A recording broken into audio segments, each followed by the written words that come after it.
2026 yangi Cobalt'da nimalar o'zgargan? Sizlar bilan birga ko'rib chiqamiz. Asosiy o'zgarishlar salon ichida bo'lgan. Ko'rib turganingizdek, jentirachilarga orzu bo'lib ketgan monitor.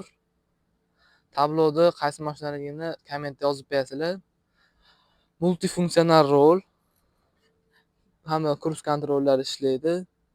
Sezgan bo'lsangiz, torpedalar qoraygan, seri bo'lardi Cobalt'larki. Asosiy sidenalar koja bo'lgan. Avagrev sidenalar ishlaydi. Hamma yo'q, chotki. 2026 yangi Cobalt 2 xil variantda chiqibdi. Eski o'sha Style variant va Midnight.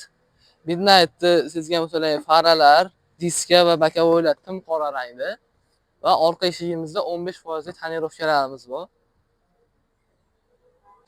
Xo'p, 2026 Cobalt'da motor tizimida o'zgarishlar men sezganlarim.